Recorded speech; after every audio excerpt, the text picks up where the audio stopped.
Yeah, listen, I do think it's important to understand that we have an epidemic in this country of young men who are going through some deep issues that end up taking out their anger in mass violence. We have a broader loneliness epidemic in this country, and what we know when we look at these shooters is that they tend to all follow the same pattern.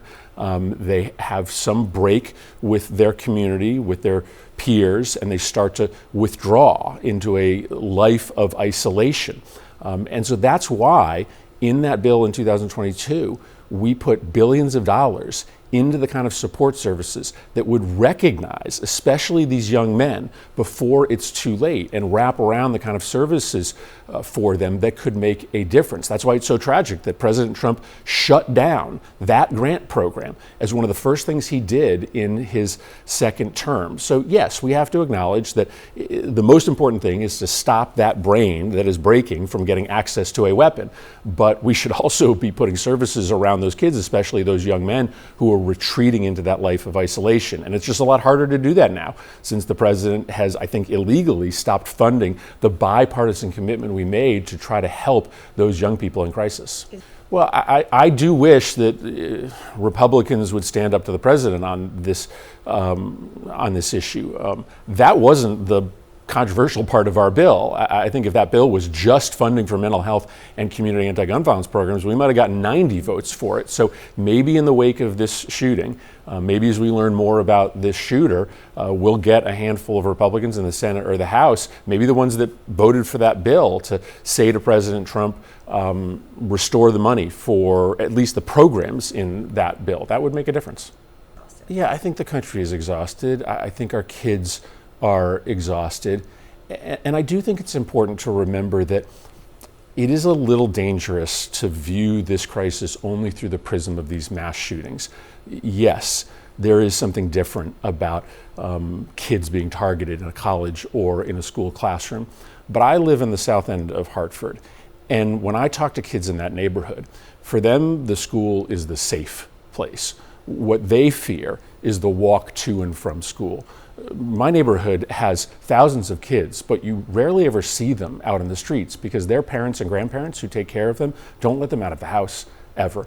And so what we need to understand is that this choice we've made in this nation to subject our kids to daily exposure to violence is not just about what happens inside the school. For many kids in our violent urban neighborhoods, it's about the trauma that is breaking their brains, that is causing them to be unable to learn because every single day they are fearing for their lives. And every month they have a friend, a cousin, somebody they know that is gunned down in the streets. So it is just important for us, especially on a day like today when we're thinking about mass shootings, to remember that there are kids in this country who are facing that risk of daily street violence every single day. Yeah, I mean, what I think about when one of these mass shootings happens is that community in Sandy Hook. Those parents, when they see these images on television, are always having to relive the horror of that day. And of course, it's especially tragic given that we are marking 13 years since that shooting. What I know is that a community never ever recovers from a shooting like this. And the trauma and the cost is not just in the lives lost. Obviously, we are mourning most deeply for those that were killed, those that were wounded, hoping that there are no more fatalities. But that community in Providence won't recover. Those kids who are returning to campus are going to be looking over their shoulder, wondering whether they are going to survive their next day in class, as kids all across America do every single day that they show up in their classroom, wondering whether they someday are going to have to flee for their lives. We think maybe at least 2 of the kids at this shooting had already survived a previous shooting when they were in elementary and secondary school. That is just not a reality that we should accept in this nation for our kids. Unfortunately, right now, we don't have the leadership in Washington to do anything to respond to the shooting this weekend. Yeah.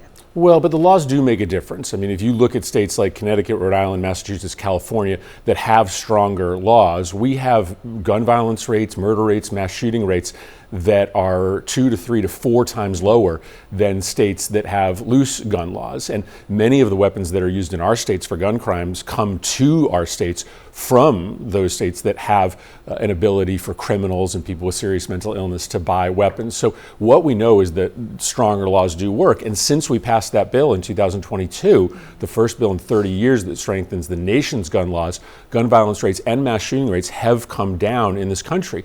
But this is not shocking, because over the last year, President Trump has been engaged in a dizzying campaign to increase violence in this country. He is restoring gun rights to felons and people who have lost their ability to buy guns. He eliminated the White House Office of Gun Violence Protection, and he has stopped funding mental health grants and community anti-gun violence grants that Republicans and Democrats supported in that 2022 bill. So he has been engaged in a pretty deliberate campaign to try to make violence more likely in this country. And I think you're unfortunately going to see the results of that on the streets of America.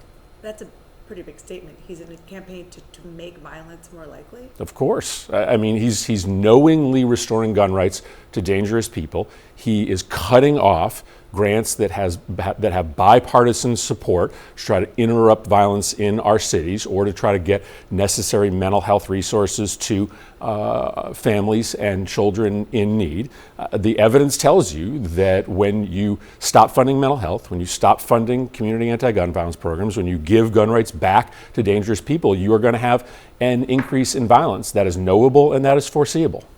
I mean, of course I will try. And you know, a month or two before we passed that bill in 2022, people would have said, no way, there's no way Democrats and Republicans can come together. But after Uvalde, things changed, and we were able to get a narrow but important agreement. So I will never stop trying to get bipartisan support, but I think it is pretty clear that President Trump and this White House are in the pocket of the gun lobby. I just don't foresee that this White House is going to support anything that would cross the gun industry.